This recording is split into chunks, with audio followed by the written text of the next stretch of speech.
Ezkerrean Asier Vitoria, gure taldeko zuzendari orokorra, bere argoan Blanca Balder, Banter Norte SL enpresako arkitektoa, eta David, David Udakiola, Michelin Lasarte Usurruin, Antegiko zuzendaria.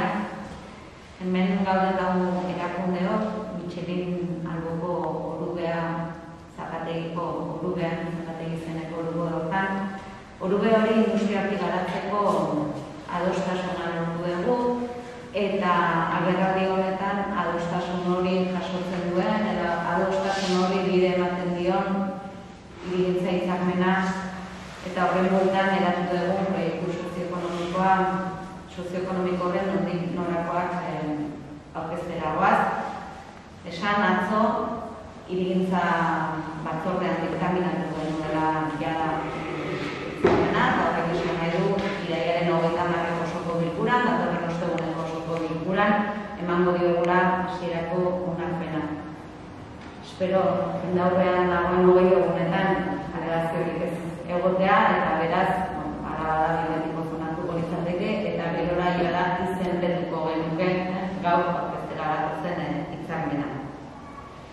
Esan, ziurgabetasun eta krisi garai hauetan, halako proiektu ekonomiko bat garatzea ahalbidetzen duen hirigintza hitzarmen bat aurkeztea, euskeraz esaten den bezala, ez gara gauerdiko ontzaren eskura ez. Izan ere, hitzarmen baten atzean beti dagoelako elkarlana, beti dagoelako lankidetza, beti dagoelako interes konfluentzia, eta beraz hori ona da, eta nire ustez, salbiste ona da Usurbientzat, baina Usurbientzat ez ezik, baita ere eskualde honentzako eta baita ere Gipuzkoarentzako ere ez. Are, kontuan hartzen baditugu nondik gatozen, ez inakik bilatzen diot. Izan ere, hitzarmen honen, gakoak aurkeztu aurrez, eskat aurrekariak eta ingurumariak ere azalduko ditudalako. Hitzarmen hau, 2018ko urriaren 17an gureak Elkar Fundazioak, Michelinek eta Usurbilgo udalak sinatutako hirigintza hitzarmena indargabetzen du, eta hitzarmen hori ordezkatzen du. Izan ere, Elkarrek, aipatu izan dugu, ez duelako Usurbilgo proiektuarekin jarraituko, ez duelako aurrera egin Usurbilgo proiektuarekin, COVID-ak sortutako testuinguru latzak behartuta. Askotan esan izan dugu COVID-ak lurrikara satia eragin duela, gu danon, pertsonon bizi moduan eta osasunean ez ezik ez, gizartearen eremu guztietan nabaritzen ari garela oraindik ere lurrikara eta eztanda horren praktikak, eta besteak beste ere, eztanda horrek bete-betean foru euskal kultura, bete-betean foru elkar bera, eta albo kaltez ere baita gure herrian garatzen ari ginen proiektu sozioekonomiko garrantzitsuenetariko bat, Zapategi eremuan garatzen ari ginen. Esan berda, proiektura ambizio handiko proiektu bat zela, inbertsio ekonomiko handia eskatzen duten proiektu bat zela, eta egoeragatik, beste bide bat hartu behar izan du elkarrek, eta manikako agerraldi hau ere baliatu dugu nahi ez, gure herrian ez bada ere, elkarri bide oparoa adierazteko ez. Eta esan, erabaki horrek urigabetik larrian zuzuela proiektua, kolpe latza izan zela, eta alata guztiz ere, orain agerraldia hasi aurretik esaten genuen bezala, urtebeteko epean gai izan gara, egoera sozioekonomiko latz eta ziurgabe honetan gainera ez gai izan gara proiektuari eusteko, proiektu industrialari eusteko eta horri bide emango dion hitzarmena lortzeko ez. Lehen eta orain proiektu honen ernan gunean elkarlana egon da, elkarrekin aritzeko prestutasuna eta konpromisoa egon da, eta ez dut dudarik lan egiteko modu horrek ahalbidetu duela, hain epe gutxian egoera hori irauntzea eta adostasunetara iritsi ahal izatea. Eta zentzu horretan, gureak ere eskerrak eman nahi ziot publikoki, Usurbilen beratzeko egindako ahaleginagatik, jakin badakidalako bazitxura beste aukera batzuk, eta gure herria lehenetsi Proiektu honek aurrera egiteko ezinbestekoa zen elkar ordezkatuko zuen beste bide lagun bat topatzea, eta beste bide lagun hori topatzeko ahalegin itzela egin gureak, eta horregatik gaur alboan daukaguna bada elkar ordezkatuko duena, ala Balzer Norte SL enpresa. Esan da kasu honetan Balzer ez dela Balzerrek ez dituela bere jarduera jarriko, ez dela enpresa finalista bat, kasu honetan Balzer inbertsore bada, promotore bada, eta beraz orain partzelaren erdia gureak izateko ditu jarduerak, eta beste herria garatzea Balzerri dagokio, eta bere eskutik, etorriko da Balzerren eskutik, etorriko da enpresaren bat, edo beste partzela horretara. Hiru azken asteotan aritu gara, ez ere hiru erakundeok, proiektua berrefinitzen, eta ez ere proiektua, esan dugu COVID-ak gana ziliturrikatu duela, COVID-ak gana astindu duela, egoera zaila eta ez soilik ekarri saturatzen ere enpresa guztientzat eta gureatentzako ere, eta beraz proiektua egoera berrira egokitu behar izan dugu, proiektua ekonomikoki bideragarria egin zezaken antolamendu bat adostu dugu, karga urbanistiko gutxiago izango dituen proiektu bat adostu dugu, esan bezala, hau posible egin zegin, eta hau posible egin zegin, esan behar handia egin dugu elkarrekin, interes publikoa eta pribatua zainduz, ikuskera publikoa eta enpresen beharrak koordinatuz, eta denok jarri dugula guretik, malgutasunez aritu garela, eta denok izan dugula jarrera positiboa eta aktiboa, eta horrek ere ahalbidetu du hain aste gutxietan, hitzarmena landu izana. Aurreko hitzarmenean jasotzen zen bezala, Michelin enpresak usurbien dituen lursailetan bi ordenazio area berezituko dira, alde batean Michelinek okupatzen duena da, han fabrikatzen ditu pneumatikoak eta area hori konsolidatu egiten da, eta beste gutxi gaur egun gutxi dagoen ordu horretan, zapatei ditzen diogun ordu horretan, horreko dira esan bezala, gureak eta Balzerren eskutik horreko da beste enpresa. Eremu horrek, 50.000 metro kuadro pasatxo ditu, eta izango duen hirigintza hitzarmena, ia 30.000 metro kuadro ingurukoa. Eta beraz, esan dudan bezala, kasu honetan, aurreko proiektuaren alderatu, nabarmen murriztu dira elekigarritasuna, eta horrek ere eragingo du kargak ere gutxitzea.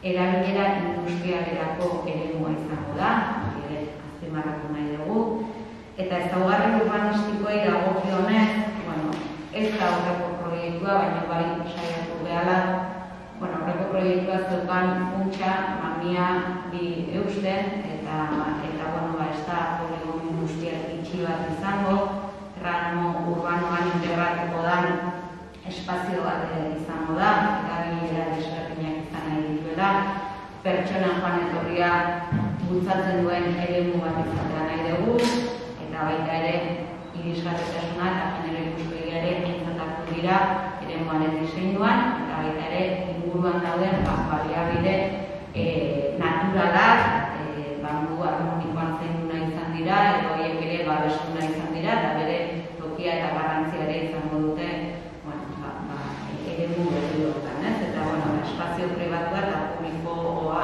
ere horrekatzeko alegina izan dugu. Beraz, esango nuke, kasu honetan ere, benetan ingurune degradatu bat oso modu duinean eraberritzeko apustu bat egin dugula, hirigintza modernoaren eta jasangarriaren irizpideak aplikatu. Hirigintza hitzarmen honetan ere, eta guretzako ere importante izan da, samunetu guztiontzako, zehaztu dugulako ere, zenbateko izan behar duen 1,5-aren lagapena.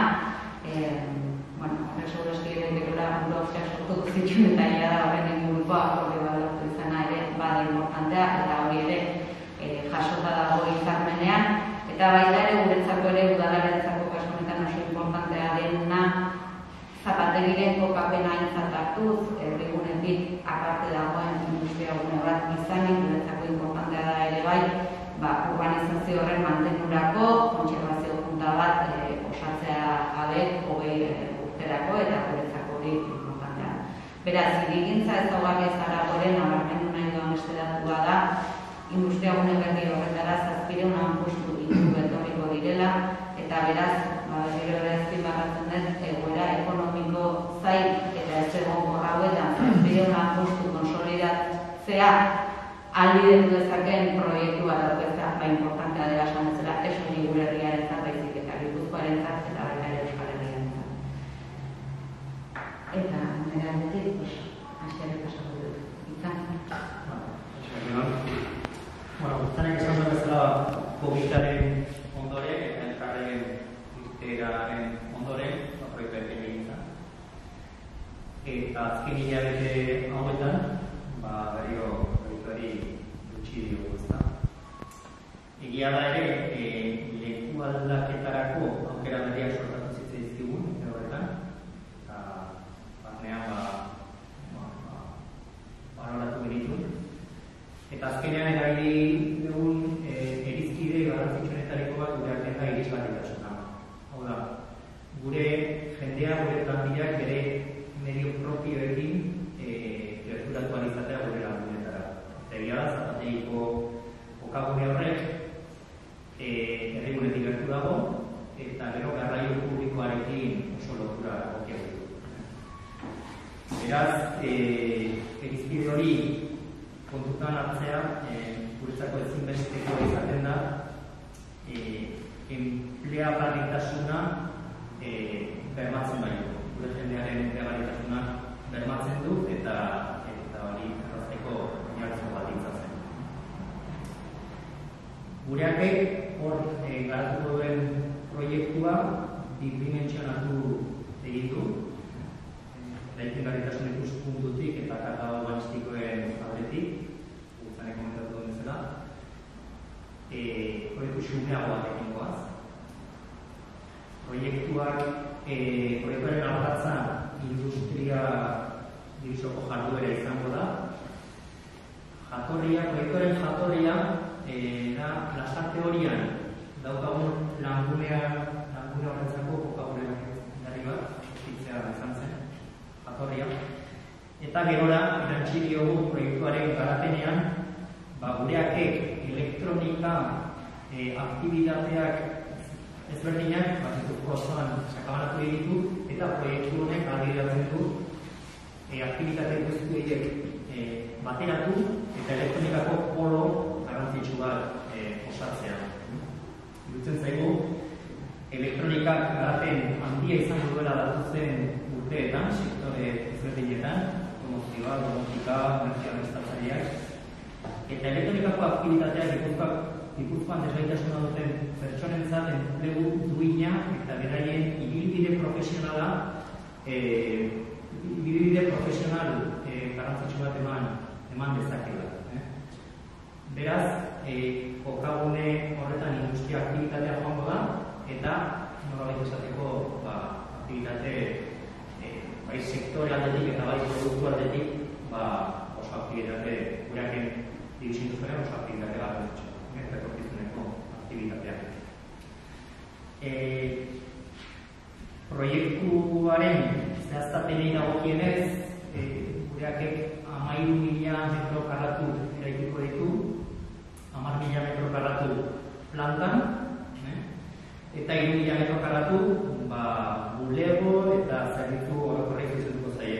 Gureakek ere zerbitzu okupazionalek Gipuzkoako Foru Aldundiarekin osutako zerbitzu okupazionala dauka, batzarako espazioak, angelak, formakuntza gelak, garrantzi handia ematen diogu formakuntza eta kapazitazioari, eta beste hainbat espazio. 10.000 metro karratu izan lirateke familia eta biltegia, eta 3.000 metro karratu zerbitzu orokorretarako. Zapategin hasiera batean, garen pertsonakin kokatza hori ikusten da, eta eperzainean 550 pertsonetara iristea. Eta azpimarratu nahiko nuke 550 pertsonetatik 80% desgaitasunen bat izango da. Beraz, aktibitate duina, aktibitate etorkizuna duen aktibitate bat, eta 80%ko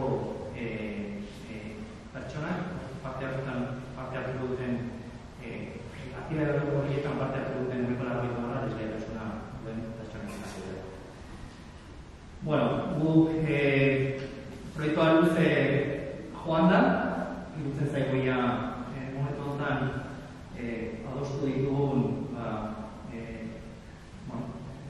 ezaugarri guztiekin proiektuak gaudetik behar duela joan, eta garrantzitsua da guretzako epeak, kronograma bat, elkarrekin kronograma bat zehaztu dugu, eta epe horiek betetzea, eta lehen bailen aktibitate hori izatea dugu.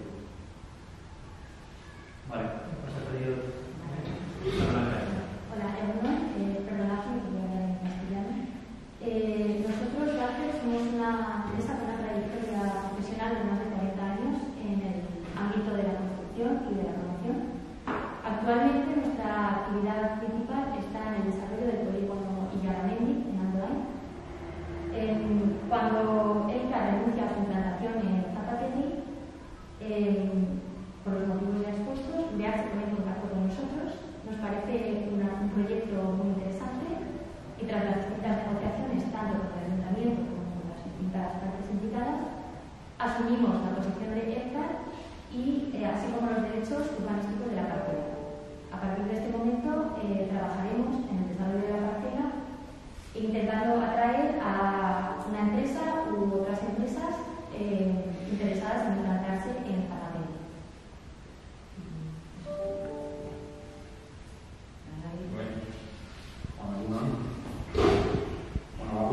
Historia pixka bat eginez, duela 14 urte hasieran, Michelinek espezializazio proiektu bat egin zuen Lasartu Zurbileko lantegian. Dugun hartan, pretxio handi bat egin zen, 40 milioi euro kontrategokoa, eta ideia zen lantegiaren jarraipena eta lehiakortasuna bermatzea. Izan ere, alde geroztik, kopuru berdineko inbertsioak egiten jarraitu dugu ergonomia eta lehiakortasuna alboretan. Eta agendagoa, egia esan da, nahiko ondo ateratzen, eta gaur egun, lantegia ondo kokatuta dago, guk egiten dugun produktuekin, eta horiak kortarrak dira. Egiten dugun produktua, gramalduko eta txapelketa punto dutile dira. Aldeberean ere bai, pneumatiko egiten prozesuan egiten diren beste produktuetan, diareunak eta mitzak, hor fabrikazioan ere referente da. Demontak eta hori egin zanean, lusai batzuk libre gertu ziren. Besteak beste, egintza hitzarmen honetan hartatzen ari da Zapateti dira. Eta egitantza hori eman zenetik, Michelinen intentzioa zen, eremuaren karaktere industriala mantentzea eta sortutako proiektuarekin batera lanpostu berriak sortzea. Izan ere, Michelin Fundazioak urtetan zehar lanean aritzen da, lantegiak kokatuta dauden ingurunetan, basale industrialak indartzeko, eta hemen, egun enpresa baino gehiagorekin elkarlanean arituz, ditu da, 1000 lanpostu sortzea. Hiru urte pasadira irekintza hitzarmenaren sinaduratik, eta aipatu da bezala, komplikatuak izan dira pandemia dela eta egoera berriari moldatu behar izan gara. Dara gureaken jarraipenarekin eta balzerren behitzearekin, azkenean proiektua aurrera aterako dela, konfiatzen den. Eta importantena da, emaitza, aipatu dugu gure nahi gazen bezala, izango dela, eremu industriala, endartzea, eta ordagon gurearen berreskurapenak izango da.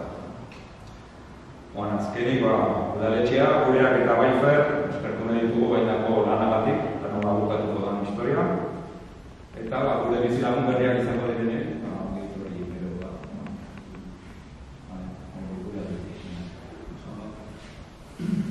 pixka bat, emendikan aurrera zer, berriro tamanez, ez esan prozedura urbanistikoari ekin behar diogu, aurrez ez zegoen antolamenduak ez delako erantzutenez proiektunen beharrei, esan bezala proiektuak aipatu ditugun arrazoienatik aldatu egin delako, eta beraz honek eskatzen du arauak, gaur egunaren egun arau beraz, behin hitzarmena biletiko zona hartuta, urren urratxa bintzateke arauen aldaketarako, arauen aldaketari bide emango dion dokumentuari hasierako onarpena ematea, nahiko luke urria zarako osoko bilkurarako prest izatea, eta leheno, hasierrek esan dut bezala, gure artean ere kronograma bat adostu dugu, ustentegea proiektu honek presa duela, denbora asko galdu dugula tamalez, eta beraz ezin dugula denbora gehiago galdu, eta beraz kronograma horren baitan, Utsubilgo Udalak ere konpromisoa hartu du, prozedura administratibo honetan onartu behar diren txosten urbanistiko ezberdinak, izan eta programa, izan parzelazioa, izan urbanizazio proiektua solera. Jarraian edo aldi berean onartzea arauen aldaketari behin betiko onarpena emangarreko ez. Eta beraz, aurrez egindako lan guztia ez da alderrekako lan bat izan, guzti hori bario prozesua errazteko eta azkartzeko, aurrez dauden hainbat txosten sektorialek dutelako iradanik erakunde ezberdinen onarpena eta beraz espero dugu guzti horrek balio izatea prozesua azkartzeko eta aurre ikuspena betetzen badira eta dana ondo bidean espero dugu horrein honetan benetan izatea ez 2000 izango dute 2023 hasieran udalak behintzat horra